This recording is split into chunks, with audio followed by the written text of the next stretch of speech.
Hey guys, it's Christian Singh here, back from C&H Smalls again for another informative service and repair review video. This one deals with generators. So more specifically, we had a customer over here a couple days back that he apparently bought a generator from I guess a wholesale vendor or something like that, one of those liquidation companies around this area and anything else. And basically what happened was he bought it and he basically put it in storage for like 10-12 years and never actually even started the machine or tested it out and anything else and stuff like that. And it still even has the original tag on the side over here where your starter is over here, saying there's basically no oil in the machine right here. It says no, this engine must be filled with oil for before starting out there, and it's still hooked onto the tag on there for your starter on here. And this one has a we want to call it a high quality Briggs & Stratton vertical, or I should say horizontal shaft, sorry about that, horizontal shaft engine on there, hooked to the generator on there too. Plus you also got a bag here, an accessories bag that has a special adapter you plug into your DC battery charger right down here. You see right here, you basically plug the prongs in here, then you hook it up to like a car battery or some other kind of small battery out there, and it'll basically charge your battery. Like say if you're up your camp and you have a deep cell battery for whatever reason, you're running a lamp, or you got a trolling motor or something like that, and you want to charge it up in a short amount of time, you just hook up that part on her, and you'll basically charge it up in a few hours for that. And this is a I should mention in the beginning, this is a Coleman Sport, they call it on here. It's a Coleman Power Mate to be exact on here. Let me see, you can show you down here. Coleman Power Mate portable generator sport model 1850 on there. It's plus, whatever the plus means, I really don't know what that means, but that's what it is. And you have these 3 outlets on it. You got 2 AC 120s, plus you have the 1 DC charger outlet as well too, plus you have your reset button on here, plus you have your on and off kill switch on there as well too for that. And other than that, the machine is still in pretty good shape, basically, because as I said before, it was never even test started or test ran, because the person bought it and never even used the machine for that, because of the tag. It still had, like I said before, it still had a tag on the side down there saying it was never started and do not start at all. And let me see what else we can talk about here for that.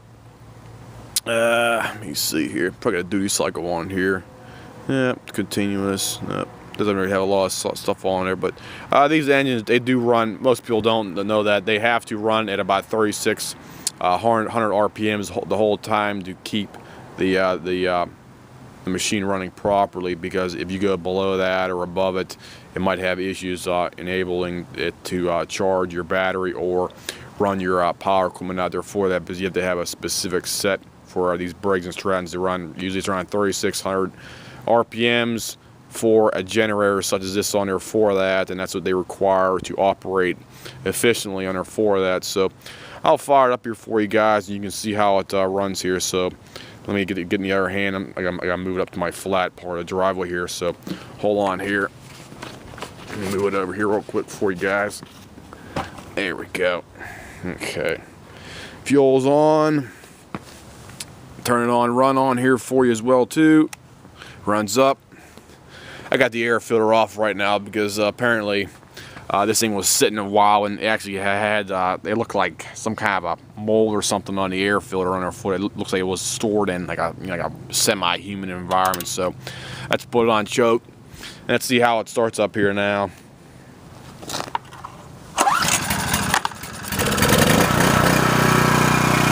And there we go. That's how your portable generator should be sounding if it's in basically relative good shape out there for that. It does have a small amount of surge, but I would not be concerned with that at all, because the machine never had any gasoline put into it, so it's basically brand new internally, so I would not be concerned about any problems that result from that. But with most portable generators, they do have a shutoff valve on the one side, as you see right there. You have a red shutoff valve, and you can keep your gas from going down the carburetor. Let me shut it off again here, guys. and they have a nice you have a nice rubber feet. I call them feet on the bottom of the generator, so it keeps the vibration down as well too. So basically, what you can do with these type of generators is you can fill the gas tank completely up, put some stabilizer in there with the gas, and basically shut your shut-off valve off, then just run it completely out of gasoline, and you can basically keep a full tank of gasoline. And as long as you don't have any gas going actually down to the carburetor, it won't create any problems running, because gasoline in the carburetor gets funny in there after a while, and you do not want to have it in there. So it's better to just shut the valve off, put it on choke, and just keep on running until the carburetor is basically 99% empty out there for that, and more than likely you shouldn't have any running issues with that for that.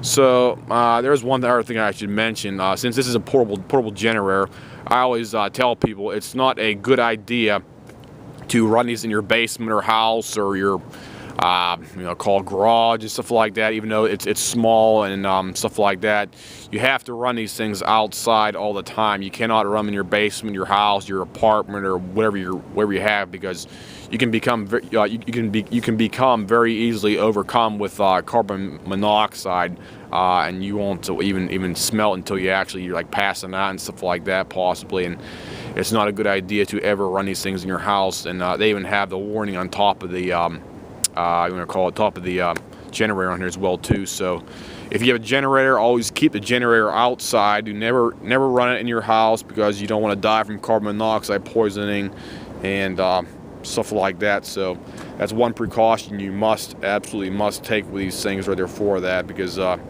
anybody has a generator, like if you have one of those real big portable generators, like a 15 or 16 horsepower, you have to have it outside, hooked up to some kind of auxiliary inputs for your house. If you have that, like I do over here, to keep any like smell or smoke coming in your house. So that's one man's opinion right there for that. If anybody has any questions, comments, whatnot, simply leave me a message on here on my page, and I'll try to answer any questions you guys have about like a small portable generator such as this. And this is actually in my personal opinion, it's a well-made machine, because it got a Briggs engine on it, and I think it was a 2002 engine as well too on there for that. So once again, I'll see you guys. Have a nice day.